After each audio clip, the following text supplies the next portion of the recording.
Yay. Hello. Hello. Perfect. I think now things are doing well in this. I just do one. You can still hear me okay, right? This is the final mic check. Yes. Perfect. Awesome. Okay. All right. So I've started recording. So first of all, thank you so much. So this series is going to be called as Impact, the extraordinary life of ordinary looking people. So, and I think there's nothing ordinary about you, especially the journey that we've had at Oxford and the conversations we've had and whatever more than what I've learned about you, what I've listened to. I think, the observation of you as a person, that's been so inspirational to me. So I thought, let's do something so that the world can see it. I don't know how many people will, end up watching this, but for sure, that's the attempt that I'm, working through here. So welcome and thank you so Uh, much for giving me time. I, I appreciate that, man. That was a great intro. I mean, I agree. Our cohort at school was just amazing. You look around, you're like, what am I doing in this room? It's everybody's silly, successful, wicked smart. Just I don't know. I missed the place. I gotta tell you, it's I was talking to my wife and I was like, we're gonna go once a year, at least for a week, so that I can, participate, go watch some debates, go to a couple of classes, and just be connected because it's Yeah, unlike anything else. So yeah, it's been awesome. And meeting people like you, we would have never met ever. So, having absolutely. having great friendships that are gonna just last for life has been another huge benefit. So yeah, that's been fantastic. Yeah, that's truly what I'm trying to do here. So the friendships we've had in that classroom, they're so amazing and beyond, of course. Yeah. We've been able to tap into the art of possible for the world, by meeting people from across who've had some amazing journeys. So I want to finally like focus it all back on you because this is about you and I want to, get to know you more and yes, and have everyone else also get to know more about you. So Daniel, tell me, how was life growing up? How have you reached your journey? How would you want to talk about it? Describe your journey to us. It's a great question because I get asked that question quite often. Just because, and for those of you that don't know, I'm Croatian born. I came to America when I was 18 as a foreign exchange student. So I love Croatia. It's gorgeous. If I hear either like it's the best place I've ever been to, or I can't wait to go there because it's the best place I've heard it was. Um, and my parents were just I'm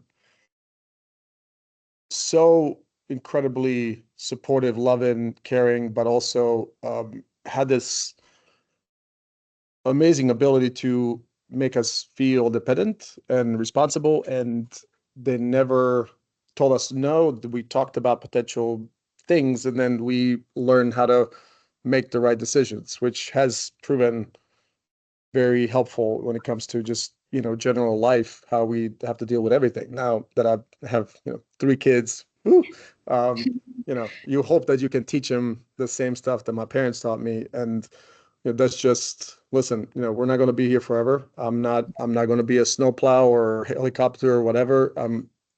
I taught you a lot and I'm going to continue teaching you, but you got to figure out life on your own, and you're going to get hurt, and you're going to succeed, and you're going to fall, you're going to do all the things, but that's just part of it. And you become hopefully stronger. And that's the one amazing thing about our cohort. Even talking to, how many of us, 58 or 60 people. 50, but Six. like, hearing everybody's stories, nobody's like silver spoon, everything was easy thing, none Yeah. of us. And that is such a cool thing to learn, is that nothing's perfect. It's just about how do you deal with that imperfection, and then how do you get through it, and then you learn. So my parents were unbelievably capable of really instilling that responsibility and thinking through things since the really young age.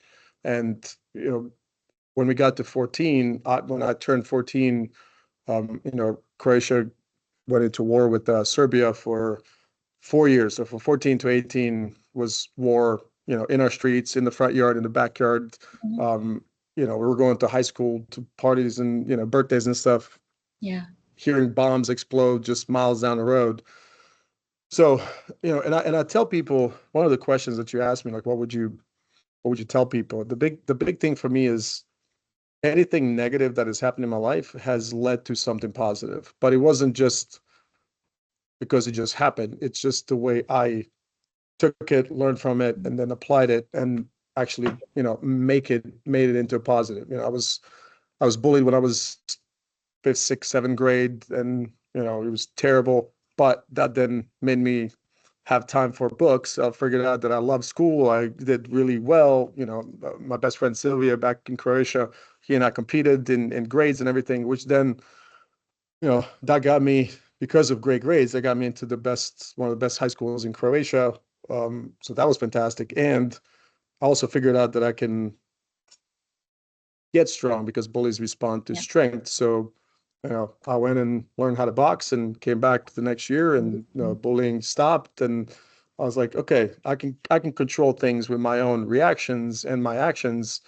So why don't I look at life as such? If there's a problem, there's an issue, if there's anything, it's how do I learn? How do I either fix this problem or learn from this problem so it doesn't happen again, but I'm going to make it into a positive. And that was a great thing. The second, obviously terrible experience was living through a war.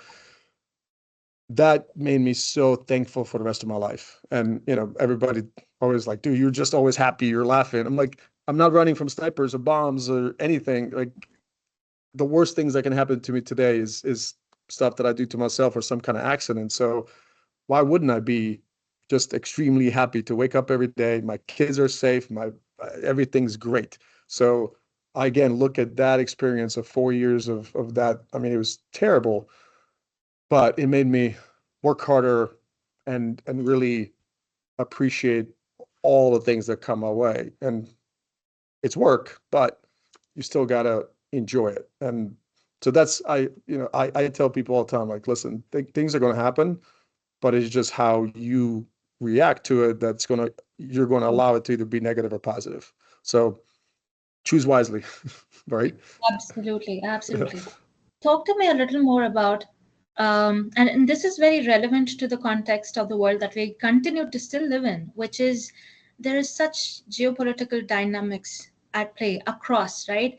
And talk to me from the sense of your individual experience. You talked about a war that was raging while you were growing up, and you turned out more than just fine, right? So, and you have been able to, channel it into positivity. Not many people are able to do that. So, kind of touch on what it looked like and how you felt and how you were able to cope, and without even coping you were able to kind of channel into something that you build for the future, build for the world. uh I don't think it's as complicated as people might consider it to be. It's just, my first mentor told me something that I'll always remember, and it really shaped my kind of life and decision making now. This game of life is played in 6 inches between your ears.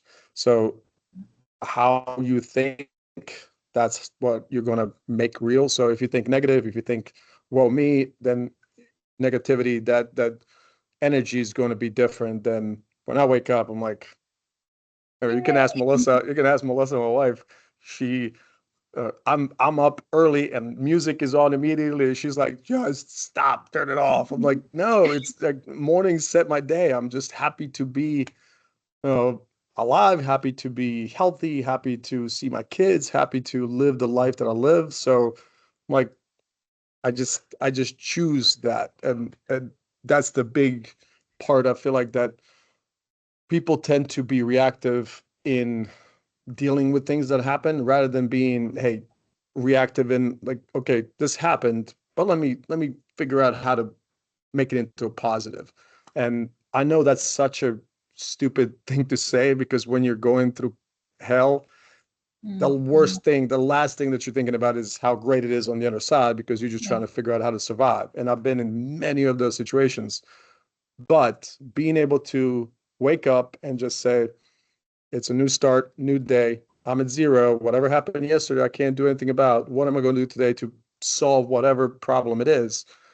And that's the second thing that my mentor taught me. It was like, we're so overwhelmed with technology, with communication, with 24-hour news, with everything. So life can be extremely loud, which most people forget that we have the most amazing, the most powerful computer right here, and it is a solving problem kind of thing. So he was like, listen, anytime you're struggling with something that's feels hard, feels overwhelming, feels rough, close yourself in a room, put the phone outside, no TV, no nothing, just have a blank piece of paper, or like me, I have a whiteboard, and just Yeah. write down the problem, and then what's the worst thing about it? What's potentially can be a good thing about it? And then what are the steps to fix the problem? And then what are the actions you're going to take on regular, on weekly basis? And he's like, now it's not a problem. You found a solution, you have the steps. Now it's just a process, and you can put it away. You solved it.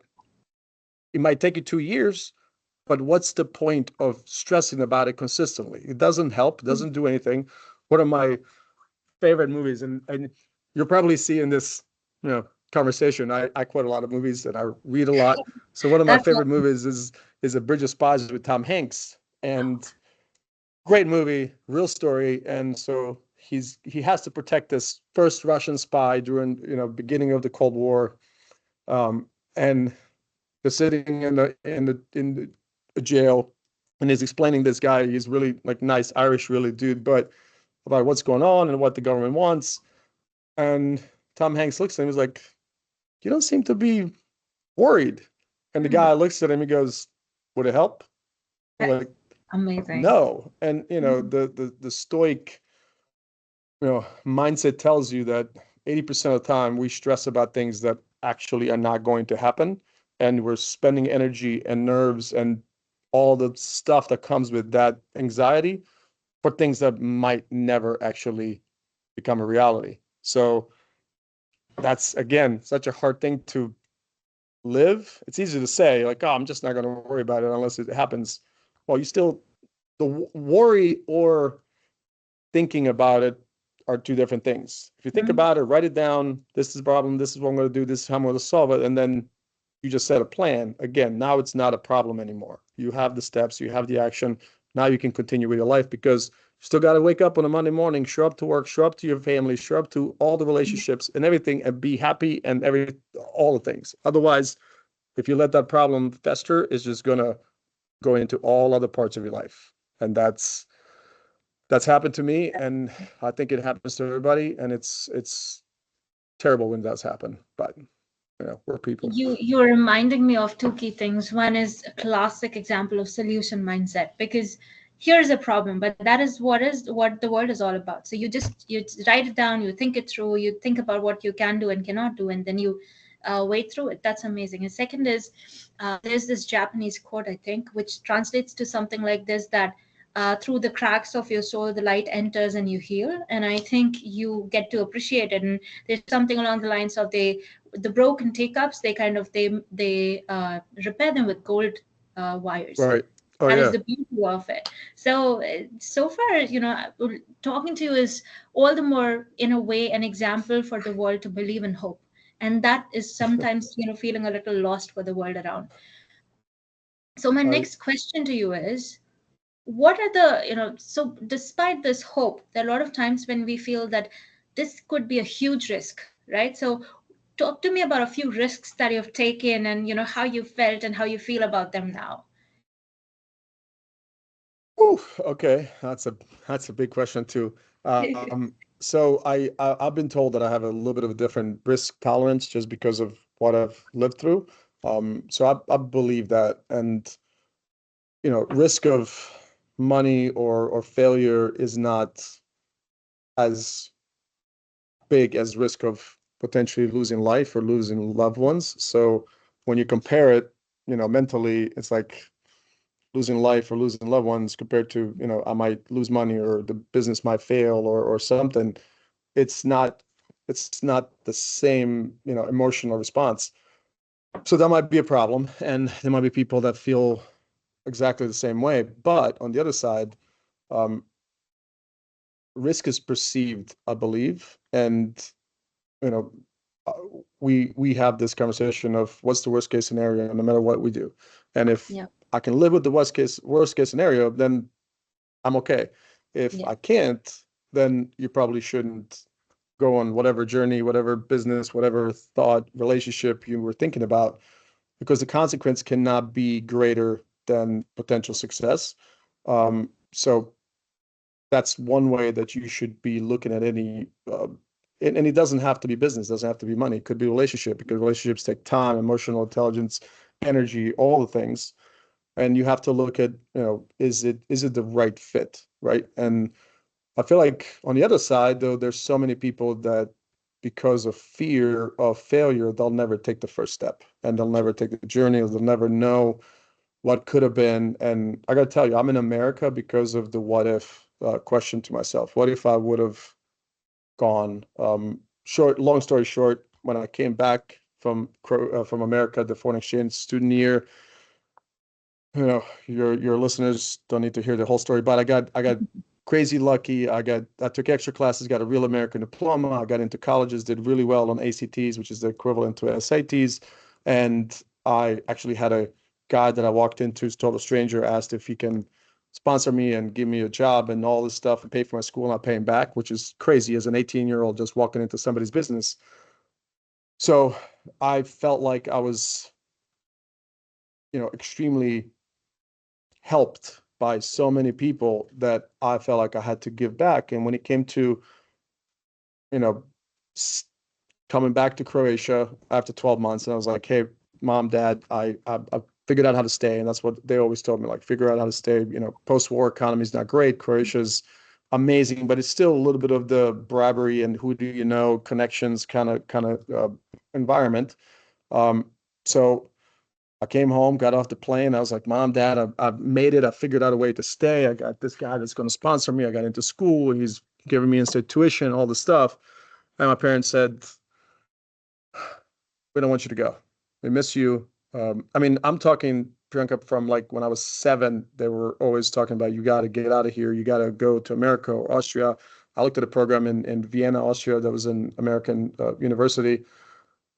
So it was just such a huge shock. And I get it. I mean, I'm a father now. Like Yeah.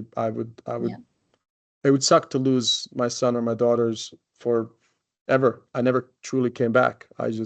stayed in US. So I went and visited a friend of mine in Vienna, Austria, spent a couple of days just walking around by myself. And I came back after 2 days to Zagreb, Croatia. And I looked at my parents and I said, I love you, but I can't live with what if. Like, what if I would have gone? I made something that's a one in a million happen that's almost impossible out of nothing, with nothing, by myself on a completely different continent. And I I I couldn't not try. So, Yeah. and I always told them, I said, listen, it might not work and I might be back, but I just have to give it a shot. And I've taken that mentality to the rest of my life, because I would rather say that I've tried and failed than never tried at all, because I never want to have a regret of a what if. What if I would have done this? What if I would have done that? So, that might be expensive, it might be stressful, it might bring anxiety to some of your listeners because it's an unknown. Yeah. But for me, the not even knowing is way worse pain than knowing and failing. And Yeah. that's the big takeaway out of this from your question is, people have to choose the pain, Yes. and one is greater than other, and you have to figure out what you can handle and what will make you be able to sleep at night. And at the end of the day, whenever you're in that house, hospital room, wherever, and the angels are waiting for you, can you look at your life and truly say, I don't have any regrets? And True. that gives me goosebumps, because I live with my heart on my sleeve. I live my passion. I'm excited about life every day. And the one thing that I always tell my kids and my friends, if I don't wake up tomorrow morning, oh my gosh, you better throw the biggest party ever, because I live the life of my dreams. And never, ever should anybody be sad or upset or any of the things, because what I've lived, what I've done, who I've been with, the loves in my life are more than I ever expected. And so they better throw a fantastic party. And That is sadly, not everybody can truly say that they live in that kind of passion place, and I feel very, very lucky, like truly.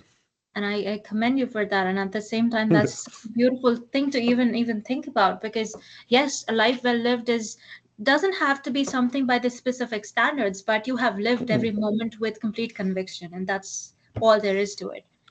I tell that to people all the time because people will consistently put dollar amount and Yes. connect it to success, not understanding that peace of mind, ability to enjoy a meal with the loved ones, break bread, have a glass of wine, have friends, have laughter, have ability to travel a little bit, see the world, enjoy what we have been given has nothing to do with dollars. And my father he flunked fifth grade, hated school. He was an artist. He could speak freaking six, seven languages. He could paint. He could fix Amazing. anything. I mean, he was an auto mechanic or electrician, built a house, played all the instruments, played in a band. It was folklore Wow. band back in Croatia. It had nothing to do with money. He was happy when he walked in a room. People smiled because they really felt the love. He was just fulfilled with the life that he lived, and he did what he loved, and he had nothing to do with any dollars. And he gave me such a gift of just good heart. Every time I do something that reminds me of my dad, it just gets me because he was such an amazing, loving, great guy. And I miss him every day. And my mom, on the other hand, she was such a smart, successful, tough, just great woman that taught me that my wife is a strong personality. I'm teaching my daughters to be strong women, and I'm so lucky to have this combination of my mom's crazy business, like 100 miles per hour thing, because that's sadly me, and then my dad's goofiness, and that's like I feel like that's such a gift because he was just happy, and I feel like I was given the gift of his heart, and I feel so lucky for that, you know. I can for sure say that you'd sound just like your parents. And that is a gift Yeah, to the world for sure. They live through you, in terms of the yeah, legend of their lives, right? Because you are able to bring all of those great values and the goodness of who they were, the yeah, quintessential aspect of their lives to the world now through you. And you've kind of answered this a little in a way already, but I'll still like very directly ask you this, because the answer might be different. What is the bravest thing you feel you've done in your life, and you are proud of yourself for it? Sometimes we don't bravest. acknowledge that I'm proud of myself. So what's that for you? First one is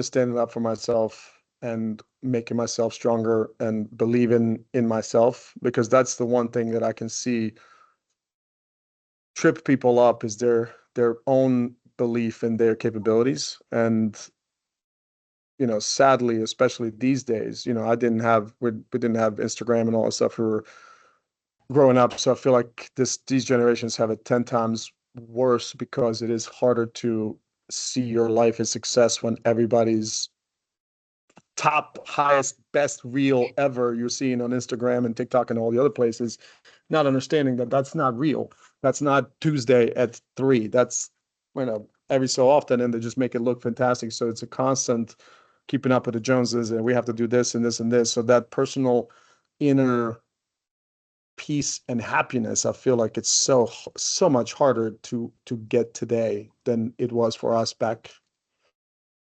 in the 70s and 80s. Crazy what to talk about. Yeah, Born in 77, like, whoo, that's like long time back. it's terrible.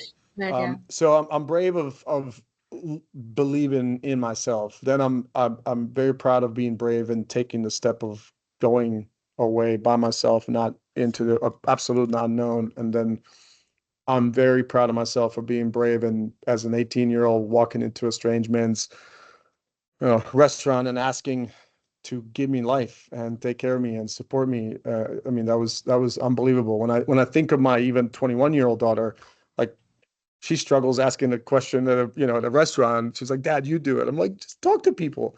Um, I'm proud of, even in the business world, I'm proud of really taking the steps in the areas where I felt like I was called and listening to what, you know, God has put in front of me and having that open heart to receive it and having the beginner's mind to learn it.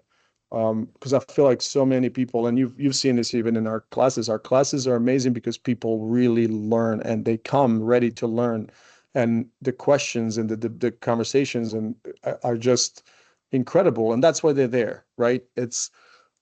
I can't think of one. It's funny. Robert said something that was just like profound. I was like, man, that's true. He was like, tell me how many classes or groups or organizations you've been in, and there's always the village idiot or the person that's annoying or a group or whatever. He was like, I can truly say nobody in this group is those people. He was like, it might be me. If it's usually like if it's nobody else, it's probably you looking at yourself. But like you truly think of like there's nobody in our cohort that I wouldn't go to dinner with or breakfast or talk to and just being kind.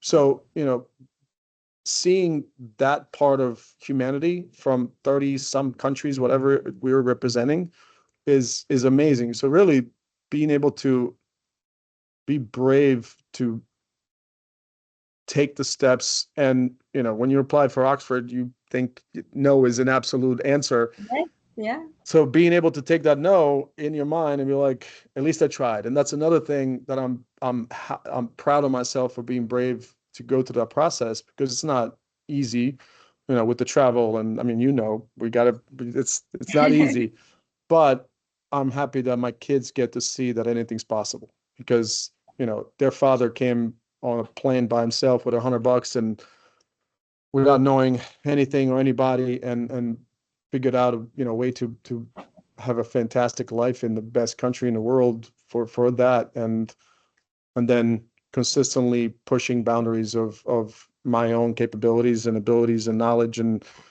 like that just makes me happy that I'm hopefully leading by example, that they see that anything's possible and the world is smaller and smaller, and there's people all over the world that will help you, and that you just gotta be in the Reach out. right place at the right time and reach out. Be open to ask, because I feel like that's another thing people have forgotten, that together we can make change, and together we're stronger rather than just being individuals and by ourselves. But so many people feel like they're bugging somebody by asking for some kind of help on a Yeah. whatever it might be. And in my experience, people are very happy to help when it's the right mission, the right reason, the coming from the right place, right? And that's I'm proud of myself for being brave to ask anything that I ever needed or wanted, and trusting people that they really wanted to help. And then now being able to give it back, teach and Yes. mentor and coach and all the things, right? And share. So Yes. yeah, I'm proud of a lot, and I feel like I've done untraditional brave things. I'm living in, US by myself. I mean, Truly. obviously I have family now that are amazing. So, but it's when I talk about that, I always think of my kids now, right? Like my twins are about to be 15, and in 3 years for them to be completely gone somewhere else that they know nobody. Hmm. It's a different feeling. I mean, I knew I could do it, I Right. guess. I just believed in myself, but it's different. So, But I think you've believed a lot in yourself, and probably yes, that is the biggest message. Even does my before head Ask the fit into Leader, this screen? I wish I had a much bigger screen, because it has to be like that. The things you've done, and now I take you to another journey that I'm absolutely wowed by. So you talked about this in an article. I think it's on your company website. So now we are talking about your another baby, which is Sqwire, and how you Oh, built it. And there's a conversation there somewhere I read that you came to US, as you've been talking about, with almost nothing, and you've been able to build this business, which very rightly, as we can see on the screen, it says more than money, and it truly is more than money. You're talking about something which is very unspoken about, despite a lot of information out there for this. So talk to me about why you built it, what was in your heart when you were thinking about it, and what it's been like so far. I appreciate that. I was wondering where we were going. It's just like, yeah, this is exciting. Um, well, again, it's that passion piece, right? I multiple things happened that pushed me, not pushed me, but that called me into that space and gave me the strength and the abilities to build what we built so far. But because I was helped so much in the United States when I came over, and I mean to the point of when I was moving into a first apartment, like with three roommates, I had nothing, and people from the restaurant that I was waiting tables on found out. Four trucks, Priyanka showed up with a bed frame, mattress, like pillows, table stuff, just because my room was empty. I had nothing in there. So like people are incredible. If you just believe and you let them, people are unbelievable. So I always felt like I wanted to give back and I wanted to pay it forward. So I thought about being a doctor. I was, great in school, but then I figured out how much money I don't have and how long that stuff takes. So I was like, okay, well, what's the second most important thing to people, which was money, and money can cause bad health. So I was like, I'm a doctor, but call me Dr. Daniel. But so truly, I got into finance, and I was extremely lucky to land with an organization that was all about big picture education, not product based, not sales based. And I was like, this is amazing, because I felt like I interviewed with a whole bunch of companies, and everybody was just like, this is what you're going to sell, this is the commission, this is what it is. And I was like, this sucks. I actually quit, and I took a job with 7-Eleven as a management consultant here, and that's how we ended up in Virginia Beach, and my wife got a teaching job, because I was like, this finance world is just all hard sales, all about the money, that's it. And then I ended up playing basketball at a church league with the guy that introduced me to this company. And I was like, oh my gosh, this is what I thought I was going to be doing. Truly teaching people about protection and savings and growth, and kids and houses, and like everything financial, because truly there's no education that it doesn't come with some kind of a catch or sale or application or data spam, whatever. So I was very successful in that industry, and it was trying to remember. It was a lunch appointment with a potential new referral client, and he's a physician, Yale MD, Chicago School Booth of Wow. Business. Yeah, I mean, just amazing individual. And we had lunch, and he was like, "What are you going to help me with? Like, I'm Chinese. I know money. I'm a doctor, an MBA, all that stuff." And I asked him 5 questions, and he didn't know the answers. And he was like, "I need you." I was like, if this guy doesn't know, what about normal people like me, my parents, and 90 other percent of the population? So I started doing some research and just found that there wasn't truly a solution that was an empowerment and a tool rather than a sales and application, you know, Trojan horse that just shows up somewhere to call themselves something, and then to just sell products Yes. or interest or whatever. So yeah, started that. You asked the question, but we started in November of 2019, and things were going great. And then March, the Yeah. world shut down, and we it was rough. I had two businesses at that time, big office, people, payroll, all that stuff, and got to a point where I was going to quit, and because he was financially just killing me. And my wife actually, and I came home and I said, "Hey, I'm considering, shutting this down, and it's killing us financially." And she was like, "No, just take what we got and keep it moving, and it's the right thing. It's just, man, this is temporary. Just get it." And I was like, that's all in, right? And she Yes. was like, "Yes, Indeed. we're going all in." And I got lucky. We got a government contract with U.S. Air Force to rebuild all the financial wellness that was set by the Wow. Senate, that called Terminal Learning Objectives, with another company. That was amazing work. 4 years. The impact that that's going to make is fantastic. And then I got lucky again, got introduced to another organization, and they wanted, special, partnership with for their members. So we built a great financial literacy, financial wellness platform. It's all the stuff that I was teaching people one-on-one, but I just felt like I needed to reach more people. And it's funny, I'll never forget the conversation I had with a friend of mine who's a surgeon here in town. He's like a head of surgery and recruiting and everything. And he calls me, he's like, Daniel, I'm quitting surgery. I'm going to be a CEO of a hospital in Wisconsin. I was like, John, dude, like you love surgery more than anybody I know. And he goes, you're right, I do. He was like, you and I, the reason we get along so well is because you love the hugs just like I do. You love the outcome when people get it and you teach them everything and you set everything up for them. Like the hug is what we do it for. And he goes, you and I can only do so many hugs, so many things in a day. It's only 8 hours or 10 hours, however hard you work. That's it. We're limited. And he was like, now I'm going to run a hospital and my decisions and my work are going to impact thousands of people in the community. I can now make a bigger impact. And I was like, that's awesome. I get it. So a couple of years later, I call him and I'm like, guess what? I built Sqwire. And he's like, you're doing the same thing. I was not happy teaching, one or two, three, four couples a day what everybody needed to know. And again, found a fantastic team and built the online platform. And the feedback was, this is great. There's no sale, no nothing. So we deployed it as a like an employee benefit. And then feedback was, this is amazing. I wish I would have done this 20 years ago.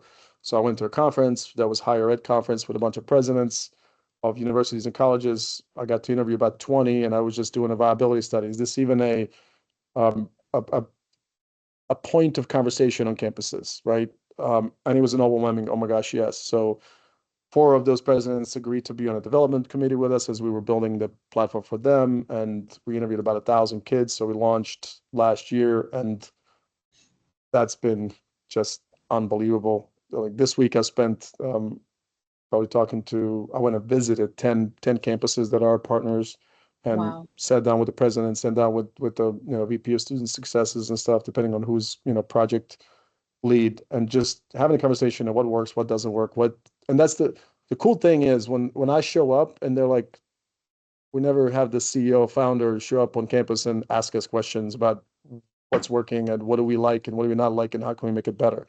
It's like it's always the salesperson or whoever regional person. And I'm really committed to making a difference. And our BHAG, right, is impact 1 million lives by 2028. So uh, any conversation that goes towards really giving people something that they truly need, especially today when a Chevy is 100 grand almost. Like it's Yeah. this financial decisions that we're making today are stupid to my parents-in-law because they're like, our first house cost $25,000 to build, like from scratch. And it was like, how do you guys buy, now I think what in our area, I think our house is like median price is 350 grand. Like they can't even imagine that. So financial wellness is such a big need, especially in this community. I mean, this society where, it used to be pensions and a gold watch and a social security for the rest of your life, not having to really worry about taking care of a lot, to now everything is on people's shoulders, but the education hasn't followed. So there's just this big void. And I'm very fortunate that, people that we're working with see the value that we bring. So it's been just awesome. But again, wasn't easy Mm. ever. I mean, True. that's what the people think. Like, it's just whatever. Yeah, no, it takes Talk about everything. that a little more, like especially the fact that so your business from my eyes, from my set of, like observations that I've had, it's not just, as you had earlier also said, it's not just about the sense of becoming a business owner or being, a millionaire. It's more about the impact that you want to drive in the hearts of people, in their lives, kind of by touching a sense of education around financial literacy, which otherwise doesn't as rapidly exist in the world today, because Hmm. people either it's, they think that the MBAs would know about finances, or otherwise, the business person who just learns by himself will get to know some things by trick and trials, but Yeah. not necessarily everybody gets to learn it through probably a solution that is committed to ensuring that they succeed. So that is, in a sense, you trying to make a positive impact in the world. Talk to me about, what people don't know about this side of how you do your work and how you try to create impact.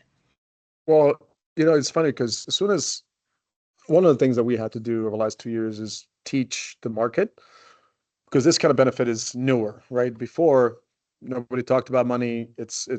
taboo. It's you don't ask questions, and that was okay about 50 years ago. Today, it's like we need to learn. We need to help ourselves. We actually have to make decisions. And the biggest thing that we've learned is that people are like, I don't want to deal with that. Well, that's a decision. And there's rules and regulations and laws that already have set forth for you that haven't made the decision for yourself. So you are making a decision, you better know what that is if you haven't done anything. But the to your point, anytime you talk about anything financial, people think it's an investment. People think it's about their money or bank or something.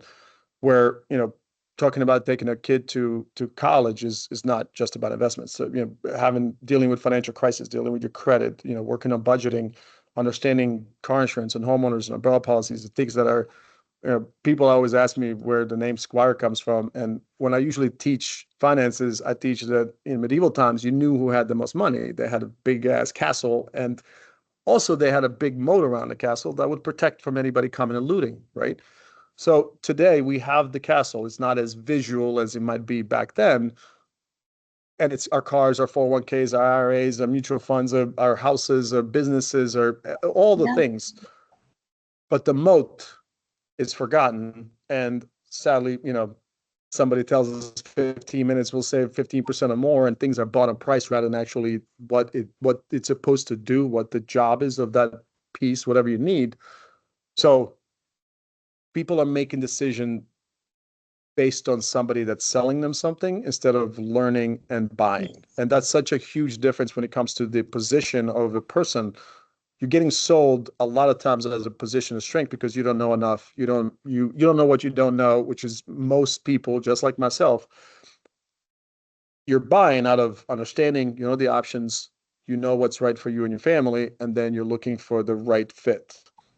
Totally different place, because when you're being sold, sadly, it all depends on the person that's sitting across from you, whether they're doing it for you because they're great people and great producers, or they're doing it for themselves and they just want commissions and whatever's right for the bank or the institution or whoever.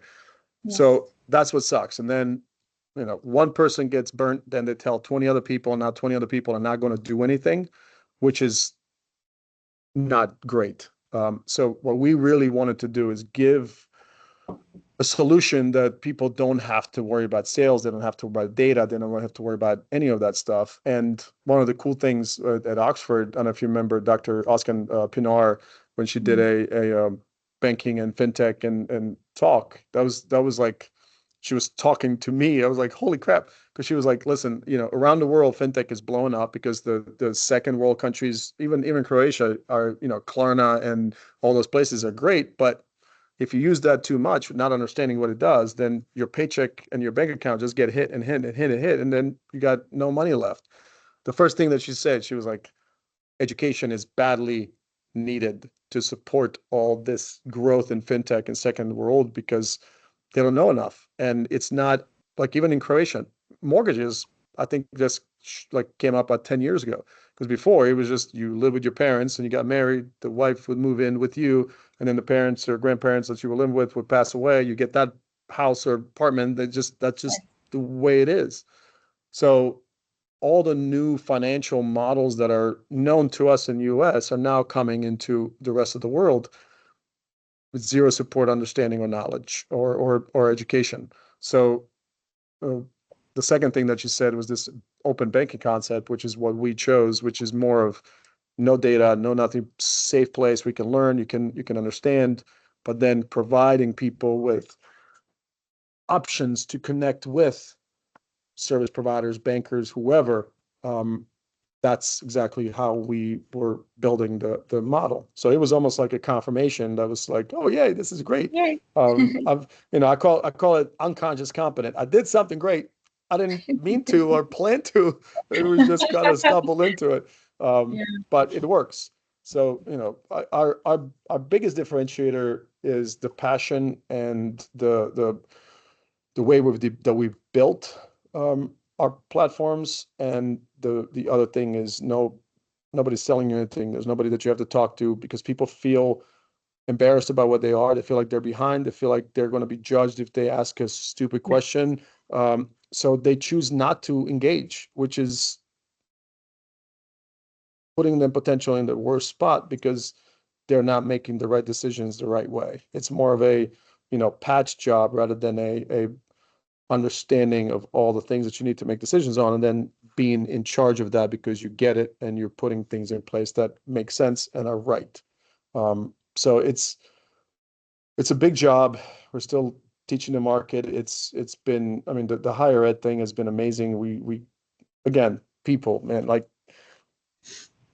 you meet one president, he's like, this is awesome. I want to introduce you to this president of an association. And then now we're talking, they invite us to their thing. It's 150 schools. And then they're, Wow. introduce us to another organization that, invites us to another event. And now we have 8, 9 partnerships with states, with independent schools and colleges. It's just like the good faith of people when you do the right thing is an amazing gift that you get, because people want to help the right cause, and they want to help to promote the right mission. And it's just, I feel so thankful and honored that they see that in our product and our service and what we built, because it is truly it's a passion project. That's the only way I can explain it the best, I guess. No, I think it's amazing that you are, you're part of a world where you're being able to create those network effects now, and you're being able to truly impact, a larger number of people. And I'm hoping that you will expand to, global horizons very soon, just like Yeah. some of the case studies we worked upon. And Yeah. that brings me to a little pivoted question, more from like your view on this aspect. So recently I was reading some things about maybe the economy that we have had so far, in terms of how the economics of the world is structured, right? We might need to alter some things. We might need some newer ways of thinking. What is your, thought around what could be the new economy that's inclusive, that's, that is able to be out there for everyone? Because just like you were saying, right? So now there's a sense of globalization for anything and everything. You can go national and international with the click of a button. So your thoughts on it? Yeah, I there's a lot of perception rather than reality in that question or those statements, because we learned, we had that one whole module on globalization, and we learned that there are companies that are, there's no reason why they wouldn't be successful everywhere, that were absolutely not successful in different parts of the world. I think our we're so different in so many ways, in so many geographical areas, that it's almost impossible for a company to be everything to everybody in every True. geographical spot and cultural, different areas. So I while it might feel like it's a truly global economy we're dealing right now, it is in some markets. So, like, you talk about virtual assistant VAs, right? I mean, I get Yes. emails constantly from the Philippines, from Ukraine, some from Serbia, Croatia, because the income is so much lower there versus here, that they can charge their higher prices, which are still lower prices than, in our area here. So it's economically beneficial. And especially with the growth of what made this global economy global is Yes. just we're sitting across each Yes. other, but different True. cities. So, perception is, yes, anything's possible, but the deep root issue is culture, because it is it is it is almost impossible to cross all cultures with one product, one company, one messaging, one verbiage, one branding. It's impossible. So I really feel like if people are thinking about international exposure, I mean, it might have been my favorite module, honestly, because it made me think so out of my box. Doing the frameworks of logic of firm and then logic of place, and what would actually work and what wouldn't work, having your true competitive advantage in your SWOT analysis being done for international exposure rather than just US or India or Croatia, whatever country you might be working in. I I I think people have to be really careful of that, because it can look easy, but it's not. And Yes. it has caused many companies billions of dollars that learned that the hard way. And you know, I feel like international trade is still a big boys game, a really big boys game. I feel like what has made it 10 times global is scam artists and thieves and everything, because that's sadly a global game. And then you can't really do anything about it. I mean, it's constantly happens here in US, where older people are getting hit up, and it's terrible. So there's the other side of the beautiful web and Zoom and all the things, is anybody can reach anybody and they can say anything, and it's very hard to confirm, right? So I'm I'm still not 100% that international is what everybody has to look at, just because True. everybody's talking about it, right? Just find your greatness, find your genius, live in it, because then first off, you'll never work a day in your life, and second, you'll be known as the master of that, and that's all that matters. And doesn't mean that you have to be the biggest or the baddest. It's, what is your mission? Are you working towards it? And you know Absolutely. the market doesn't have to be across the world. It can be in your backyard, making just as big of an impact as anybody else. um, so yeah, globalization is interesting. That Yeah, was I an think I interesting think module. focusing on niche, yeah, indeed it was. In fact, all our Yeah. modules had some great content that made us all think, and I think Yeah. that's been the key of being there together, sitting in that classroom, and just not just looking at the screen, but having a lot going inside of your minds and hearts while Yeah. you're absorbing and interacting and going through a change of the quantum state, as Yeah. physicists call it. Right. Yeah. With that, I get to the next question, and I know we are almost at the end of time, so just two more questions for you. One, of Yep. course, is uh, are there any mysteries of the world or life that you're still curious about, which you feel that you've not been able to crack it just yet, despite a lot of things that you've tried to solution it with? Sadly, it is a personal happiness and peace that I haven't cracked. And you know, I forget who I was talking to, but I was like, I feel like imposter syndrome is a thing, and people feel like it's something that they definitely struggle with. But anything outside of myself, I can figure out. A lot of times that 6 inches between your ears is the most troubling space there is, and that's really where life happens. So I will say that that's still my thing, is what will make me happy truly, and what will find me peace. Because one of the things that I struggle with is I have this chip on my shoulder, that because I lived through the war, I was able to, you know, come here and live the life, and I feel like who am I not to give 100% of everything that I got to honor that sacrifice and honor the people there and my parents and everybody. That's not a great thing to deal with, because it does guide to, like, am I good enough? Am I doing enough? Am I going to do enough? So I think that's the answer. Sadly, it's finger pointing this way rather than anywhere else. No, I think it's not sad, but it's very, kind of, it's very relevant because self awareness is everything, and when we go within, all experience is happening right here. So if Yeah, you can control, that's all you can control, that's all you can manage. Rest of the world yeah, is just illusion otherwise. yeah. With that, your final question, which I think Yes. everybody would love after hearing all these amazing things, everything would love to know. If there was one thing, or maybe you're my first guest, so to top three, if there Yeah. was that one thing or that one message that you would want to give to the world, that these are things you should not lose sight of, your message to the world from your life, what would that be? Um, First, best thing I ever got from my parents. I got an F first time ever in high school. I was scared to death to come home. My dad hugged me because he flunked fifth grade. He was like, "Oh, you're my son after all." I was like, "That's weird." And then my mom came home, and she was usually the disciplinary, parent, and she said, "Okay." I was like, "What do you mean, okay?" And she was like, "It's your F." It was like, "This is high school. Croatia is a little bit different."